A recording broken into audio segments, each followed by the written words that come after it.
This is the BBC World Service, the world's radio station.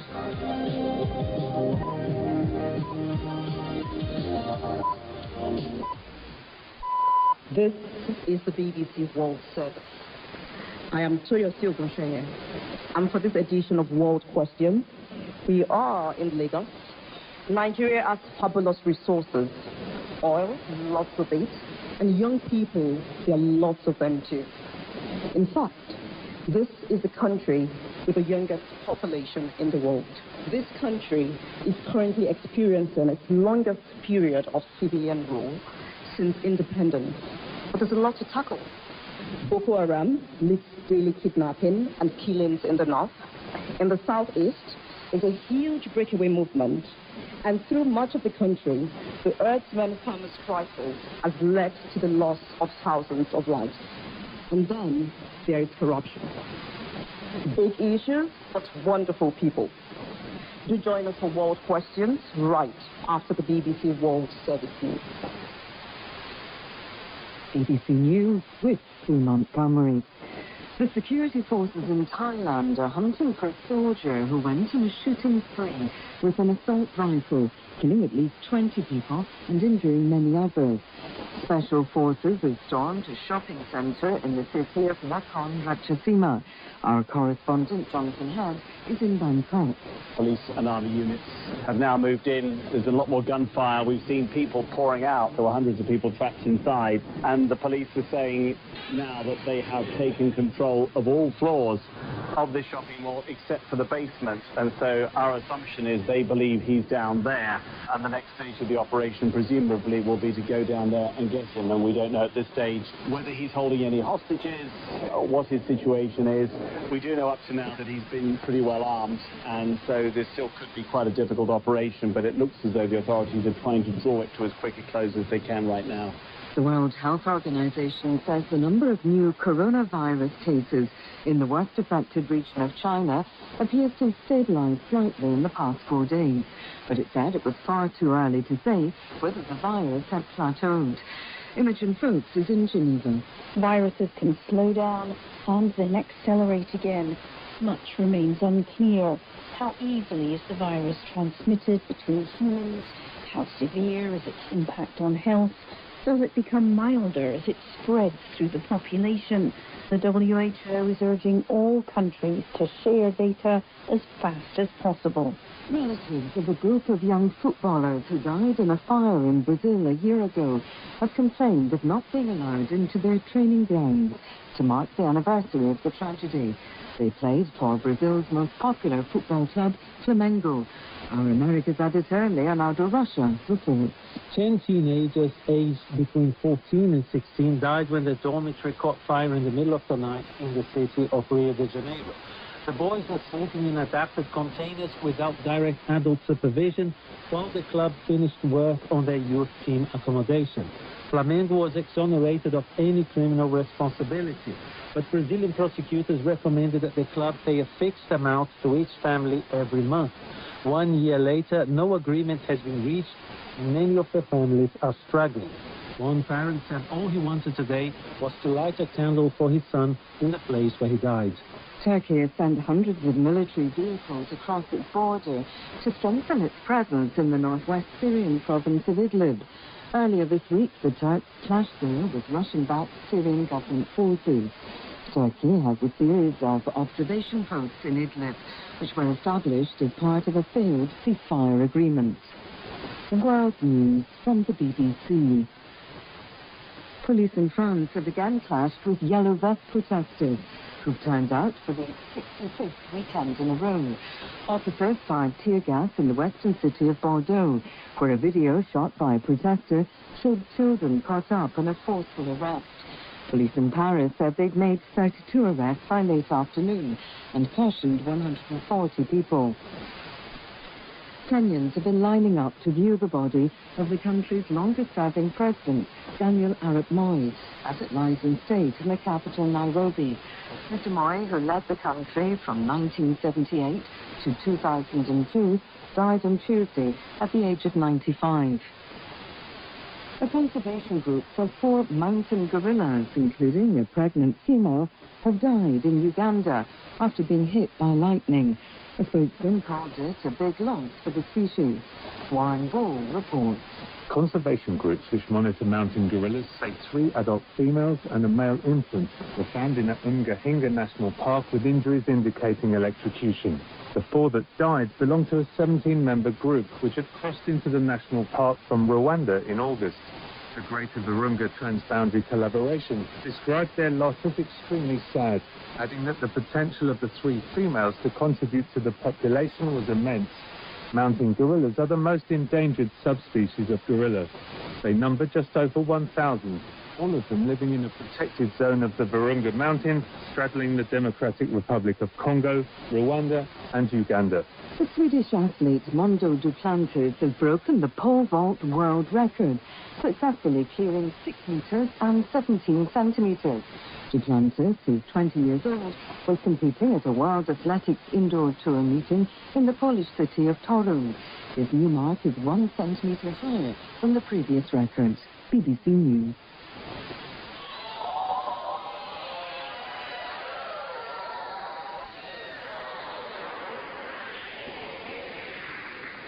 I'm Toyo Silgunsheye, and this is BBC World Questions, our monthly international debate. And this month, we are with our partners, the British Council in my hometown, Lagos.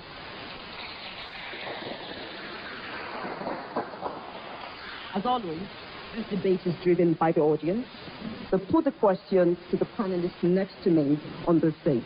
Nigeria is Africa's most populous country and the biggest economy in the south of the Sahara. It has rich resources of oil, a vibrant culture, great fashion and music, but also issues with poverty, corruption, security and unemployment. With me to debate Nigeria's future is a panel of cultural and political leaders. Let me introduce them. Aisha Yusufu.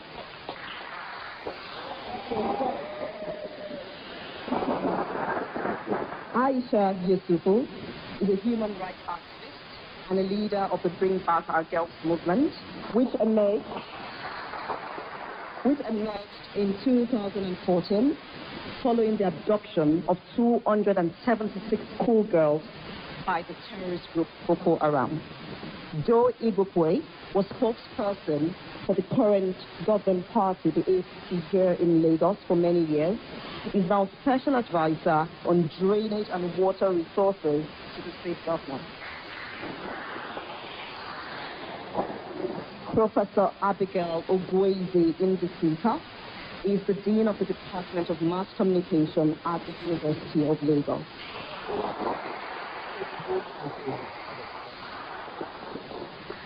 Chude Gideonwo is a social entrepreneur. He has led the press campaigns for 2 presidents of different parties and is the founder of his own media company. Ladies and gentlemen, our panel.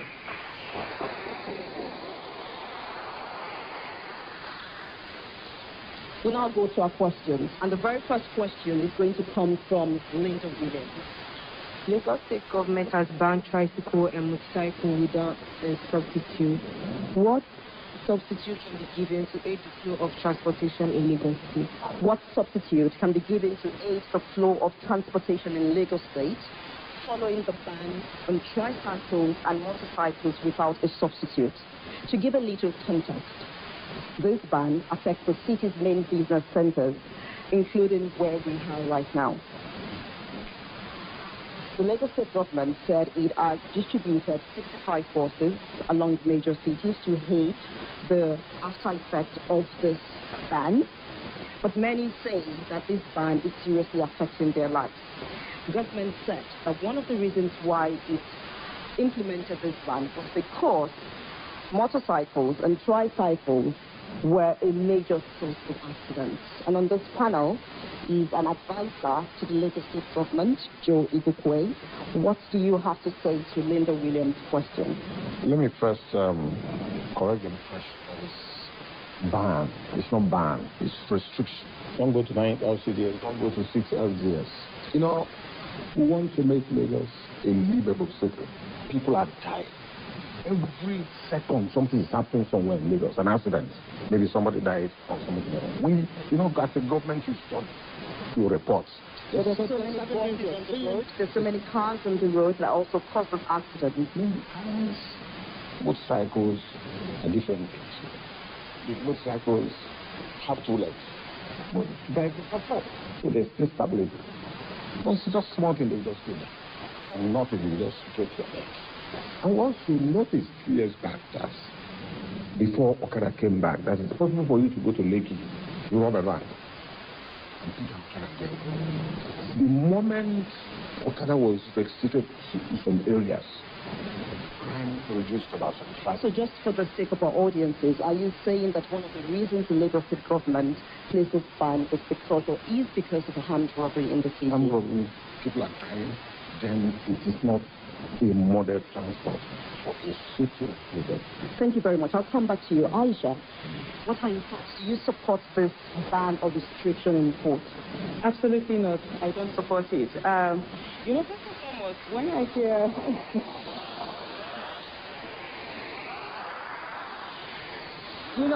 when I hear the word livable state, to make Lagos livable state, I'm thinking livable for who? Is it only for the rich? It's really sad. It's so sad, the fact that in Nigeria, when you're poor, you're faceless, nameless, and voiceless. You are not seen as a human being. The only time that you matter as a poor person in Nigeria is during the elections. And that's when they need your thumbprint. And the only thing they see in a poor person is all issues about thumbprint. So why don't you support this ban? I will come to that. First of all, with the people who... I'm not even concerned about the commuters right now. I'm concerned about people who, for them, that is a source of living. Some children are going to go to bed today hungry because the governor decided to not allow them to... I'll be right back. I just want to right say something. back. Yes, before you say, I just want to end with this. If you're saying that because of crime, you're stopping them, then that means we have to stop politics, because our politicians are really the criminals.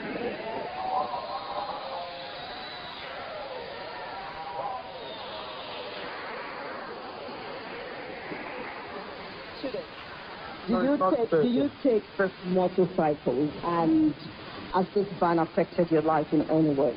I think the ban is a particularly boneheaded decision. It's confusing. Is it household wickedness? I don't... But what about the argument that these motorcycles are dangerous, they're causing accidents, and robbers use them to get away from crime scenes? What about those arguments? So you want to ban crime. So the way you do it is by facilitating more possible crime.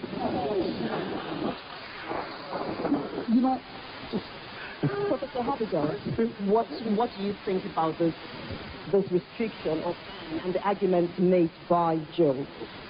Well, I think that restriction is good. However, I think, in my own opinion, that we should have been more systematic about it. Talking about safer and more environment-friendly, secure Lagos is very important. You see, Okada accidents take lives. We all know that. And the reality is that we backed up with statistics. We should have started from even engaging with the citizens to let them know, the harm of the use of Okada. If you look at our roads, we don't have tricycle tracks as we have in other places. We have where cyclists to pass through. We don't have that. So people at risk, even those at the bus stop and even those on the Okada themselves. Here we have underage people as Okada riders. And when you look at this people, the question is, do we have the necessary gadgets, for instance, to carry forensic tests concerning people's age, the ages declared by those riders? Because when you see them riding, you see some will not stand on it. And they're all over the place. We need to begin to look at that. Then again, if you look at licensing, how do we get them? Where are they from? Almost everybody just gets bikes. You see them coming into Lagos from different places. So people actually don't even know their identity. Their security concerns and all that. And so Thank you. And so I think that we should be more balanced. We should engage, even at the local level, each local government, all the road transport workers to really do an audit of these people and now decide on the routes that they will take. And we should be thinking of having alternatives such as trains, metro buses, the ones that will link intra-LGS or intra-street, wherever people work. So that way we'll be talking about safety and people will listen to us. When you talk about safety and the people are suffering, they will mistreat the actions of the government. Thank you so much, Professor. Thank you so much. I'd like to go to the audience now and conduct a very quick poll. How many of us here today are affected by this restriction? How many people? Almost everybody in the audience is affected by this restriction. I just want one person who is being affected by this restriction to tell us how long it took them to get to this venue today. Yes, sir, the man in grey. Normally, I would have gotten to this place from my area in Ajegunle in less than 30 minutes. I had taken a bike, but it took me close to 2 hours because I had to wait at the bus stop. Thank you very much today. But is there anybody in the audience who is through this restriction? The lady in pink. My name is Amaka Okia. I live in Lagos. I support the restriction because of the recklessness of Okada. They are not properly trained and they are threats to human life. Thank you very much. Amaka says she supports the ban because they are reckless and they are a threat to human life. You will agree with me that we could stay on this topic all night, but there's so much to talk about and we have limited time. And we'll be going to the next question. Thank you. My name is Silvano Pepo. I edit Maritime Vision newspaper. The question goes this way. Nigeria insists it has defeated Boko Haram, but facts of attacks in the northeast disprove this. Has Nigeria won the war? Thank you so much, Silvano, for asking whether Nigeria has defeated Boko Haram despite the attacks that are going on to disprove this. Boko Haram is a terrorist group that wants to create its own country of caliphate, and many people continue, particularly Nigerians, continue to complain about the constant kidnappings and killings of Nigerians, particularly in the northern part of the country.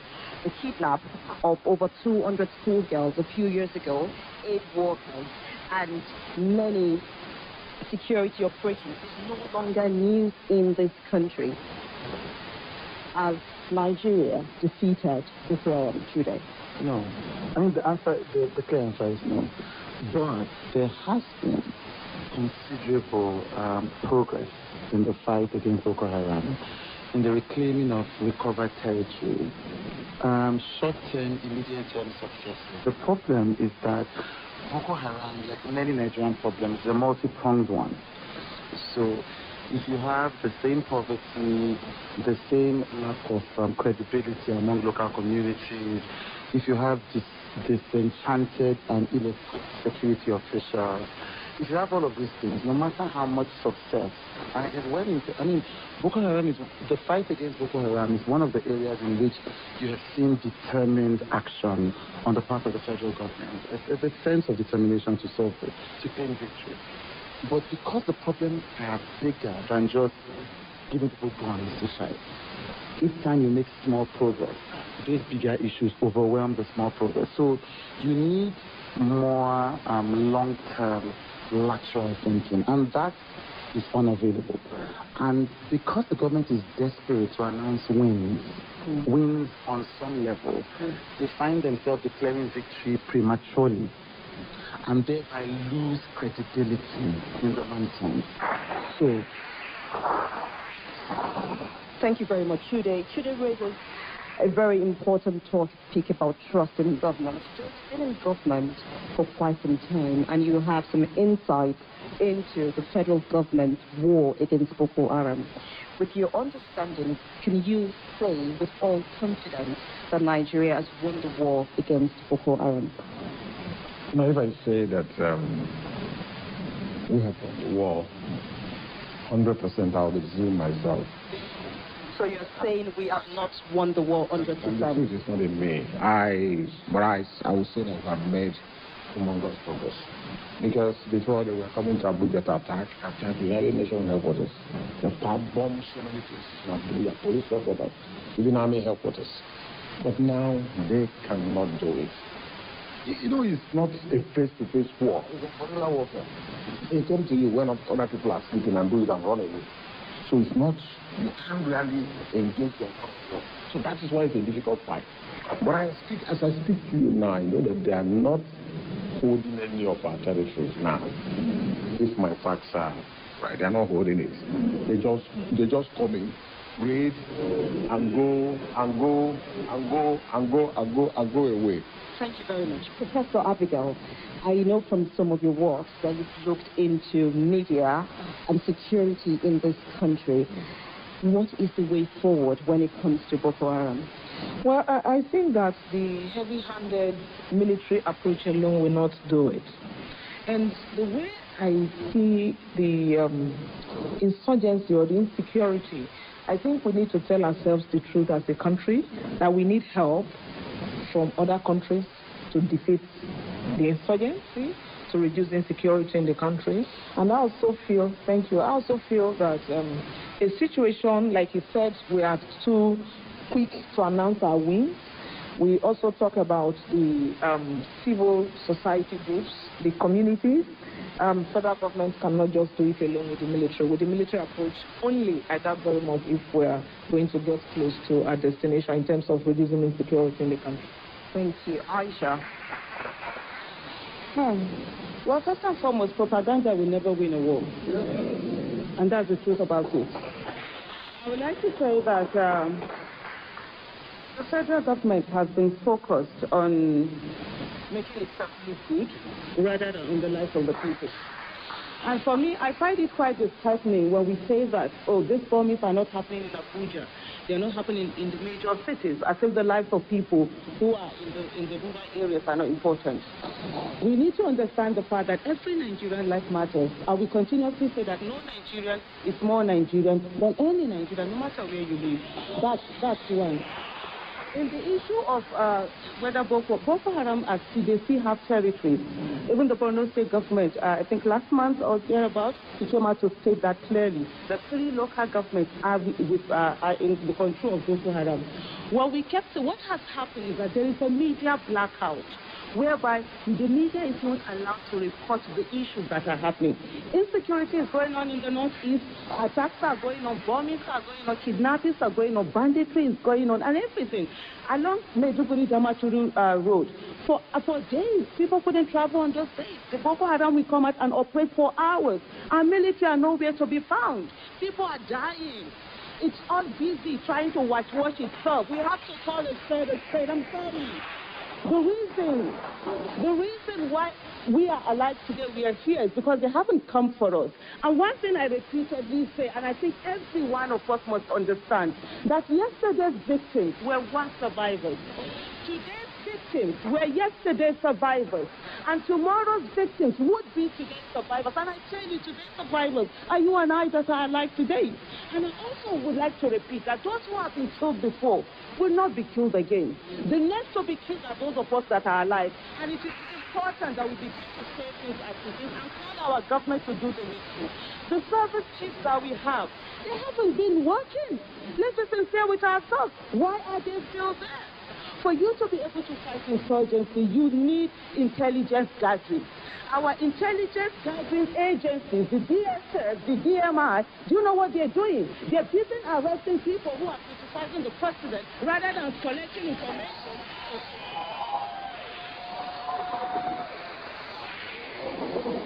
I'd like to throw this question to the audience. Does anybody know, or does anybody have a solution to Nigeria's insecurity problems? Please, can you raise your hand if you want to answer this question? The man with the red hat, please. Good evening. My name is Lion Tony Ezigwe. My submission here is this: first and foremost, let us close our borders to all the outsiders coming in here, because Nigeria doesn't have what you call a complete database like every other country out there. We have all manner of people coming into Nigeria without checks and whatever way it is. That is one. Then secondly, It is where we have people from all parts of Nigeria coming together to actually brainstorm with a view to bringing what we call a lasting solution to security challenges of Nigeria will be better for us all. Thank you. Thank you very much. We could stay on this topic, but I can still see a few hands in the audience who really want to talk. And I'll take just one more comment from a woman. Yes, please, the woman in white. What is the solution to Nigeria's security challenges? My name is Chizoba Christian. I live in Lagos. First of all, I'll say for proper security checks at our borders. We can't say we should close our borders because of foreigners coming in. There should be proper security checks. And then, this Boko Haram, the insurgency, these people are being fed. They have families. We know them. We have people that know them. You should go to their source of livelihood, disconnect it, and before you know it, they'll start to develop on their own. So that's part of my contribution to this. Thank you very much. We've had the solutions of security checks at the border, a really good database. Do we have any other opinion or solution apart from these two that have been mentioned? Yes, please. The man in green at very far back. My name is Chidebere. I think the problem has to do with our insincerity and intolerance. And what is the solution? The solution is that we should begin to tell ourselves the truth. Both the government and the citizens should come out and tell ourselves the reality of what is going on in this country. Like somebody has pointed out, we know what is happening. In fact, if the security personnel want to be sincere enough, they can trace the source of these people and then expose them and deal with them. But the fact is that while we have people who are fighting them, there are people who are covering them. And again, we know the very root of insecurity. It is ethno-religious politics. And until we deal with it, we will be nowhere. Thank you very much. More contributions from the back. The man in green at the back, please. You can raise his hand. Good evening, everyone. My name is Adebayo, and I want to say that the main thing that I've noticed about Boko Haram war is the way to measure progress. It's always a problem in guerrilla warfare. Because you see, if you are fighting a real war, you understand that you conquer this city, you conquer that state, you conquer that city, and then you are gaining victory. So what is your solution? My solution is the IDP camps. The government should focus on emptying one IDP camp every year. Take back those communities, send those people back home. That is reasonable progress, measurable progress. How do you measure progress? Until we win the intelligence war, we will never beat Boko Haram. Thank you very much. It's time that we have sleeper agents inside Boko Haram. We should be the ones suggesting targets for them. We have so many of them in captivity and we are just releasing them back into the world. No. If we don't win the security war, we'll never win. Thank you very much. Can I have a woman now? A woman, please. Hi, my name is Tolu Orekoya. I think it's extremely callous to say that we should empty out IDP camps. And IDP camps are internally displaced people because they're not there voluntarily. They're not there because it's somewhere they would like to be. They would like to be home. I think our biggest problem is that we need smarter politicians. We need smarter government. We need smarter politicians. We need smarter people actually running this country. People who actually want to deal with the problems that we have. People who are capable of dealing with the problems that we have. Thank you very much. And that will be the last submission we have on that question. That's the world question after the news.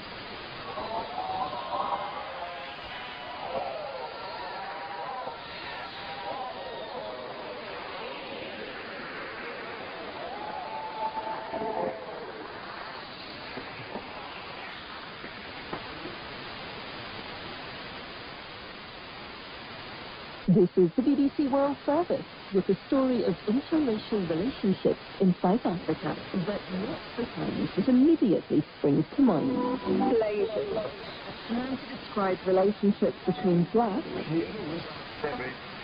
Asian people. I think it would be easy like culturally, religion and that stuff. But I don't think easier is always better.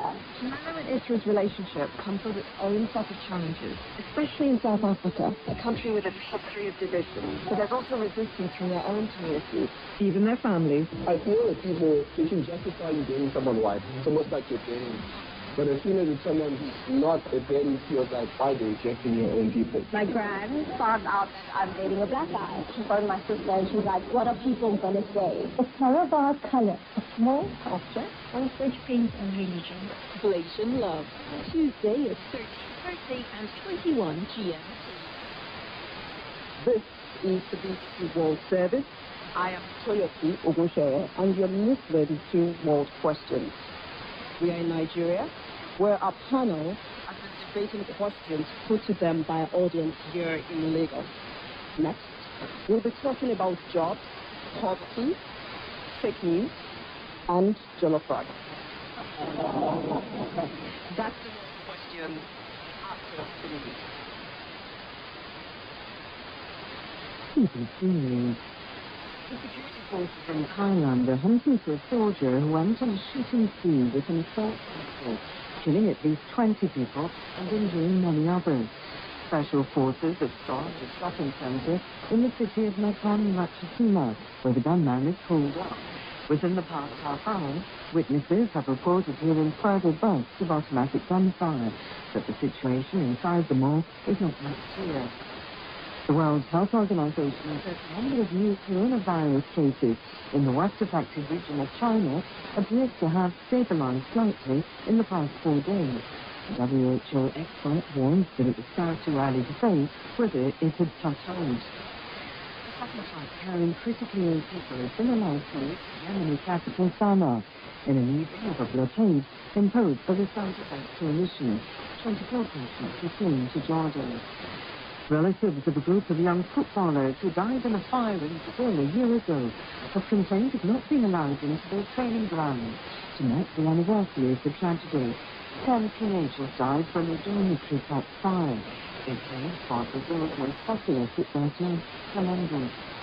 There have been more clashes and fights between police and yellow vest protesters who've turned out for the 65th weekend in a row.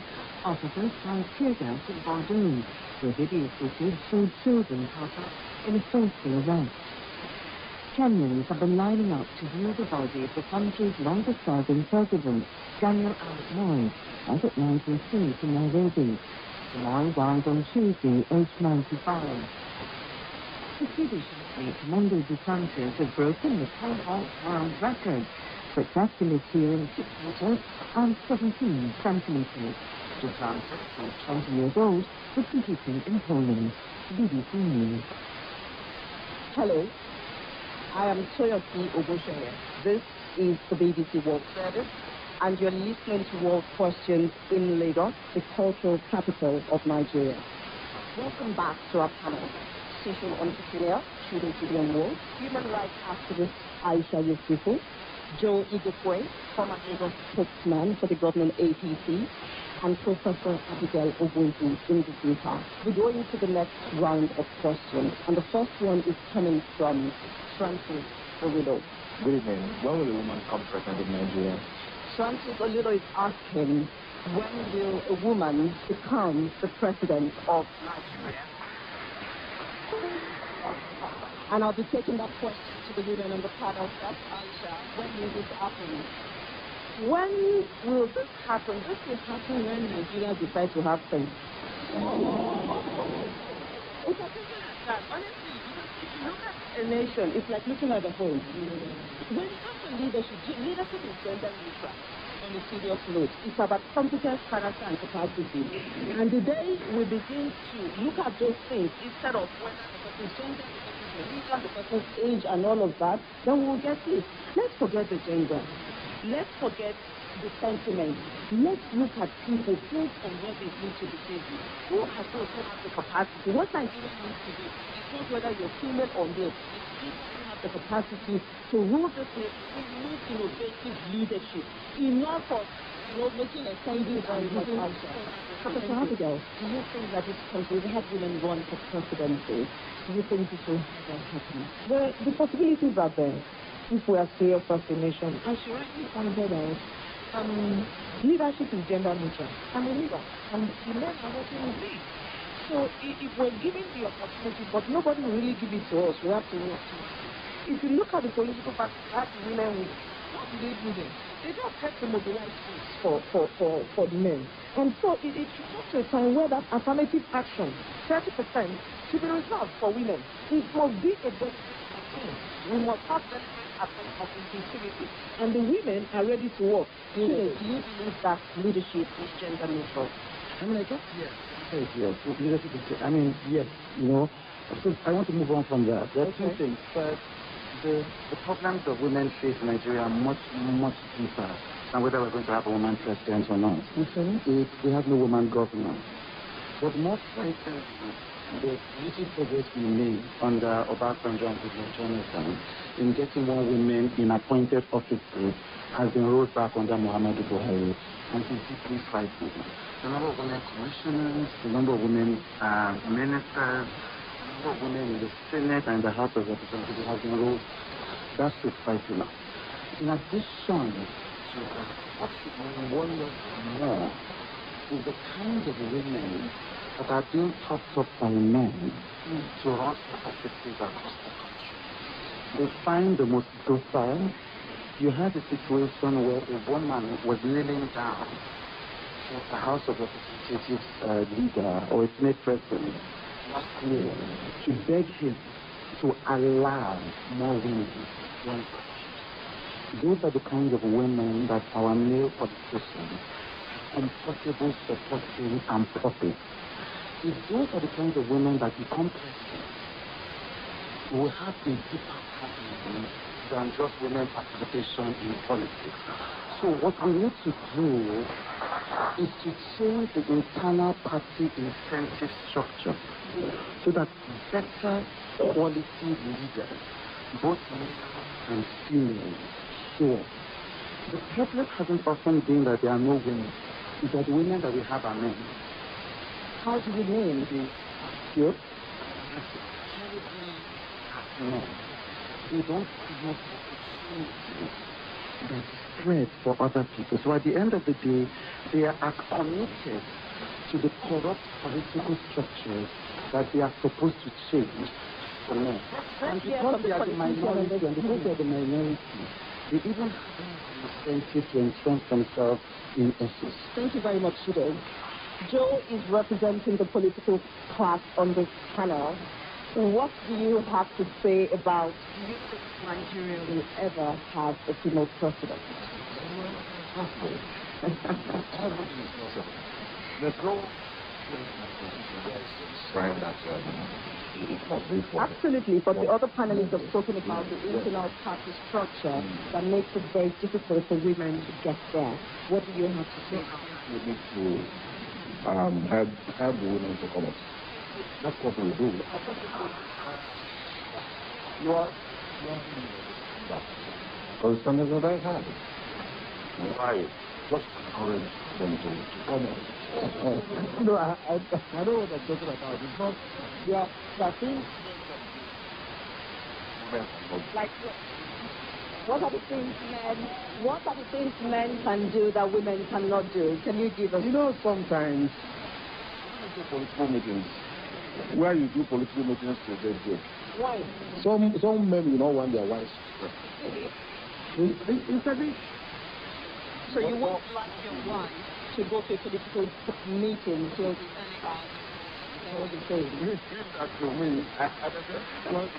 This is what we know. This is what we know. That's no reason why. Let's face it. From my experience, I have seen that men are compromisers. If you have a woman MD, it's either you come when they say it's 8 o'clock, you are there. And if you mess up, he will deal with you.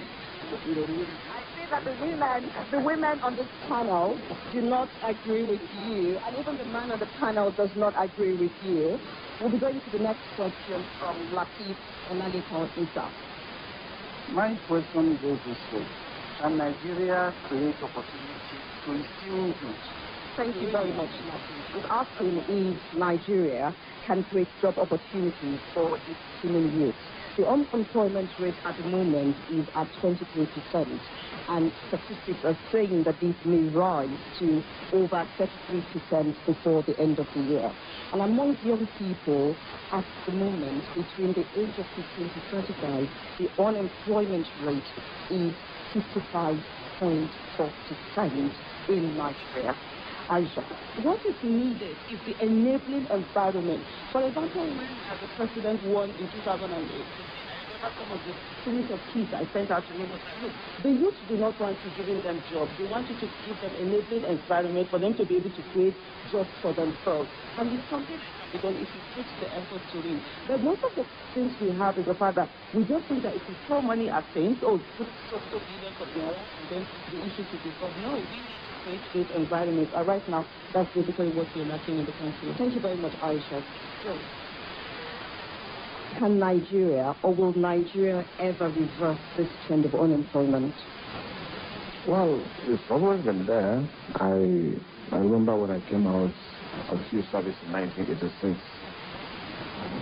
I couldn't find a job in 1986, 87, 88, 89. I got a loan and I started business. It's always been there. It depends on what you want. The president called young Nigerians lazy. Do you agree that? Partly. Because of my experience. Because of my experience. Listen to me. I am a trained engineer, but I went into something else. I went into restaurant business. And I've tried to do that. Have the education, then think out of the box. And move on. It's not a must that you must work in a bank. I've noticed that. Really. Ghana. Listen. Ghana. Young people. Foreign people. They're not ready to do that. They're not ready to be trained. Not all of them learn something. I hear so much murmuring from the crowd when Joe said that Nigerian youth are partly lazy. And I'll be throwing this question to you. But before I come to the podium, you represent the panel today. Are Nigerian youth partly lazy? Of course not. You know, I'm one of the young people that people use as examples of what young people can be if they just work hard and hustle. But the society is not supposed to run based on special cases alone. The country should run so that normal, everyday people can have decent work. You don't need to be superhuman to find work. The young Nigerian is no lazier than the young Canadian. It's no lazier than the young Ethiopian. Society to provide framework to enable people of all kinds of capacity, all kinds of potential to find something for their hands to do. So there is no evidence. There is no evidence to look at the productivity indexes, look at the ratio of businesses to GDP. There is no index that shows that young people are lazy. The problem, I don't know what the problem is. There is a debilitating lack of opportunity. You do not find, and this is important because all the other things might be more specialized. There are young people looking for work. There are young people, if you call for people show. Many young people are working for free. Internships don't pay. There is no social security. Yet, young people, despite the debilitating lack of opportunities, wake up every morning and try to do their best. Thank you, Judo. Aisha, are Nigerian youth lazy or partly lazy? For me, that speech is hate speech from the president. Absolutely. And let me just say something. You understand? We have a nation where we don't have infrastructure. Nigeria should be the China of Africa. Let me give you an example. For example, for every liter of fuel that we import into this country, do you know what we are doing? We are importing unemployment and we are exporting jobs. Because if our refineries were working and we're refining the crude oil that we have, we won't be able to create jobs here. The raw material, the byproducts will be able to have raw materials that other industries will use, which right now they have to go and import. So the system is lazy, our leaders are lazy, and it's not hate speech. Thank you very much.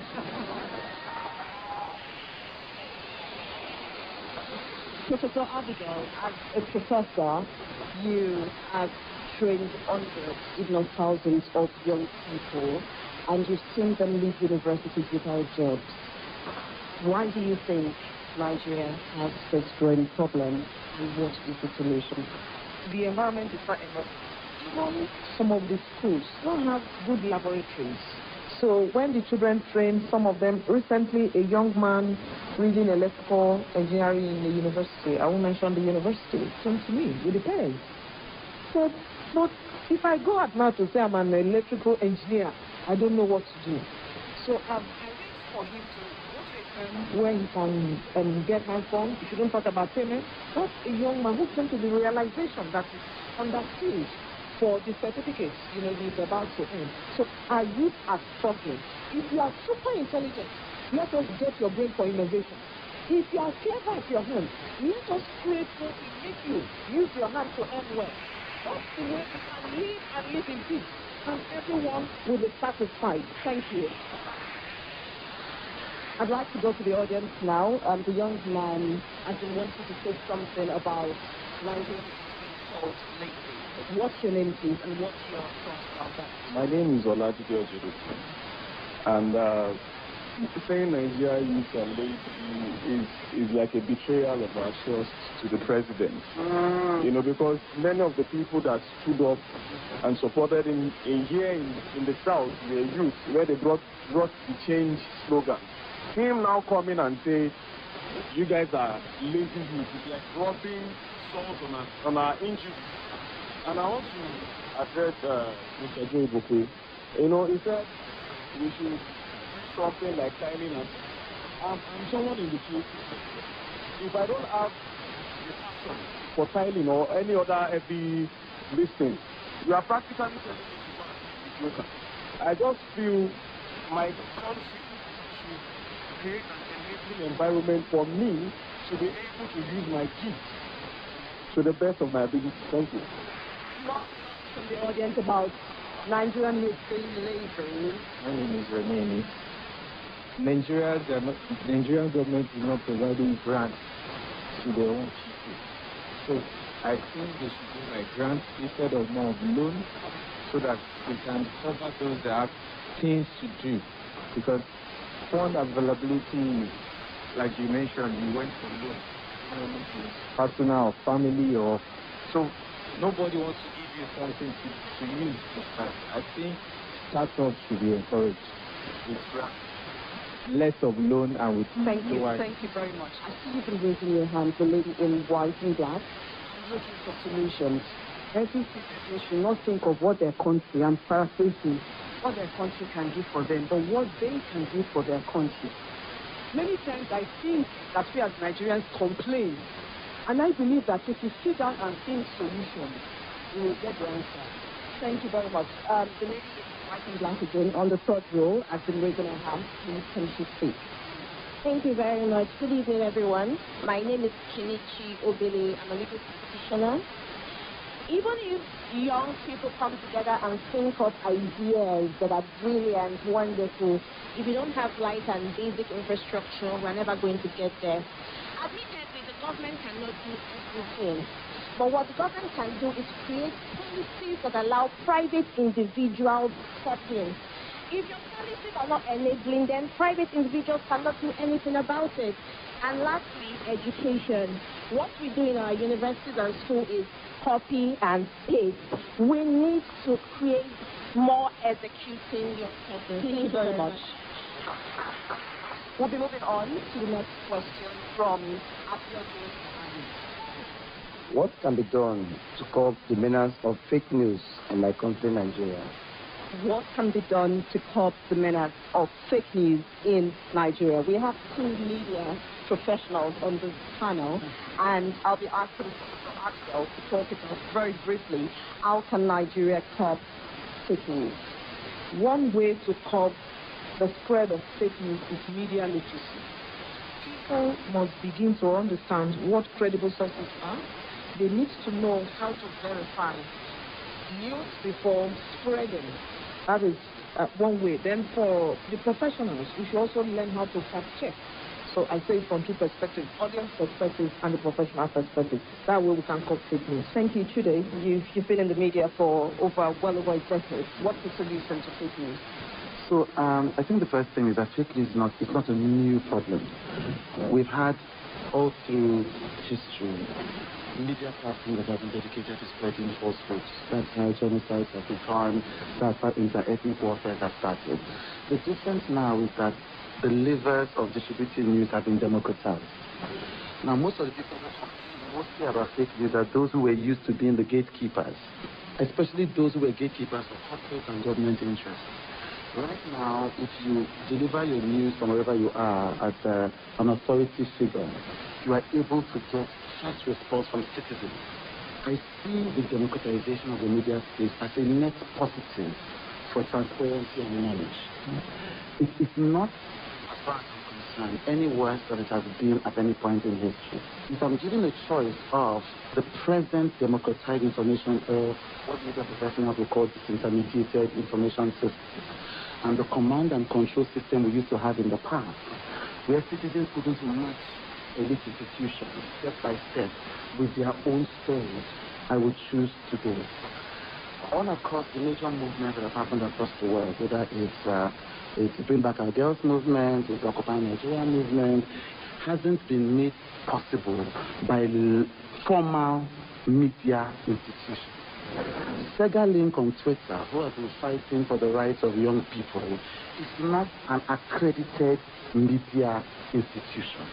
He has delivered more timely and effective news updates about the sad crisis than many well-resourced media organizations.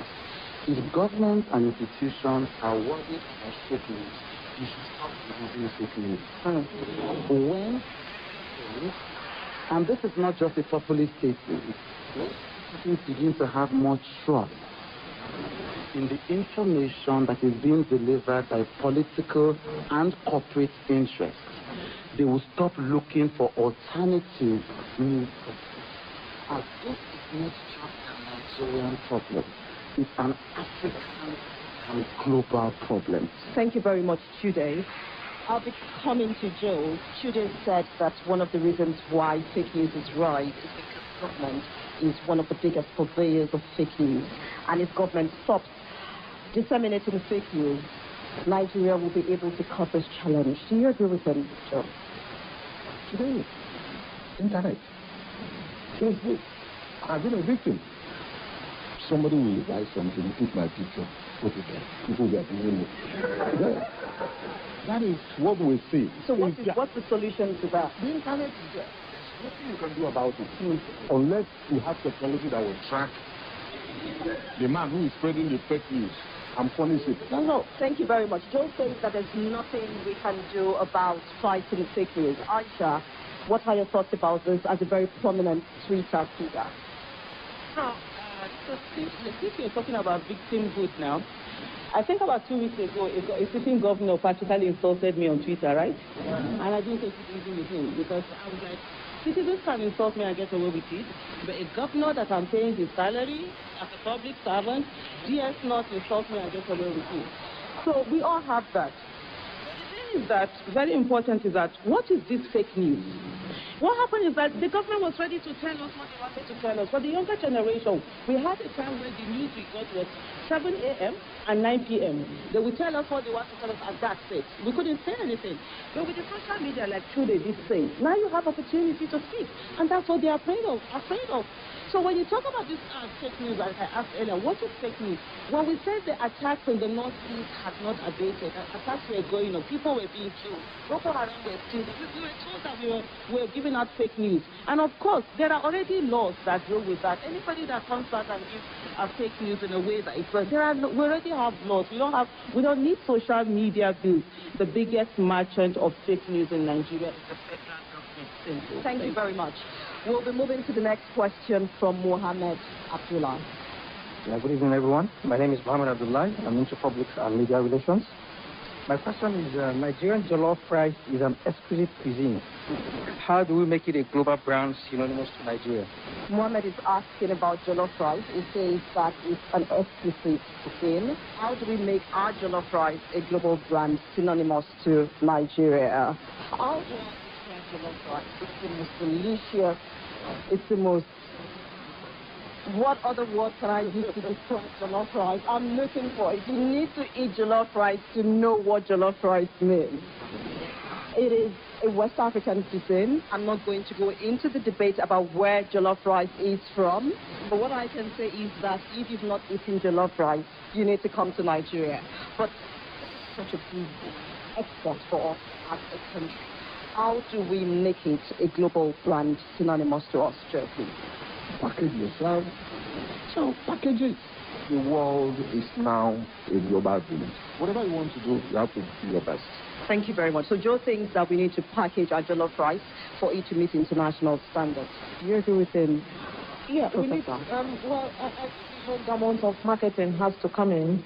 Apart from having a good product, we should think about the pricing, the promotion, and the distribution. You know, if we're able to... I mean, how else do you make jollof rice more? I mean, jollof rice is jollof rice. You know, you see, when you go to the developed countries, you just buy their food and you put it inside the microwave or you warm it and your food is ready. And because it's a Nigerian cuisine, some other people may not have the skills to prepare the way we prepare it. So if we're able to do that, we need to package it very well. We need to talk about the distribution. Our tourism use, we started with insecurity. If the country is secure and we promote where you can get top quality Nigerian jollof rice, and we should also advertise them on international media platforms. Thank God for the internet. You know, talk about the recipe, how it can be made, and you know, you package and sell as well. Thank you so much, Jude. Talk about jollof rice. Yes, jollof rice is actually one of Nigeria's biggest exports. Okay. If you get into any major cities across the world, you can find jollof rice. The challenge is that jollof rice is mostly sold to Africans in other countries. But what it shows that there is an entire distribution chain that already exists to ensure that people can export, produce, and mass distribute jollof rice. I think that there has been no major Nigerian or African businessman or woman who has been able to see an adequate profit potential in jollof rice. And I wonder why. Is there a marketing bottleneck that is making the jollof rice brand unappealing to non-African audiences? I actually think that that's an interesting research conundrum. It's something worth exploring. Thank you very much, Jude. Aisha, how can we make our jollof rice go global? You know, I'm going to ask a question. I'm a very pragmatic person. Who jollof rice eggs? So what Aisha just asked, I think in English is... The thing is that in business, I'm a businesswoman, like I said, market woman. You first of all need to fulfill a need. Is there a need for jollof rice? The world is not talking about jollof rice because people don't want to be as fat as I am. I know now it's not even a word to use because I'm big fat and say that. People want to be slim. It's carbs. So why are we not looking at healthy eating? We have a lot of products that we can sell to the world. We're talking about people are using like natural ingredients. What's this thing called? Is it shea butter? And all of that shea butter. We have a lot of those things that we can sell. We have a lot of products, natural products that the world is looking at. Things eating healthy and all of that. Thank you very much. From insecurity to Okada motorcycle restriction in Lagos State to unemployment, it's been an interesting debate. And that is it for this edition of World Questions from Lagos, Nigeria. Next month, this program will come from Buenos Aires, Argentina. Do join us if you can. On behalf of my producer, the very best Charlie Taylor, the BBC World Service and our partners, the British Council, a big thanks to an engaging panel and to the best, most robust audience ever. Here at the Motion Center in Lagos, and to you listening to the program wherever in the world you may be. Thank you very much.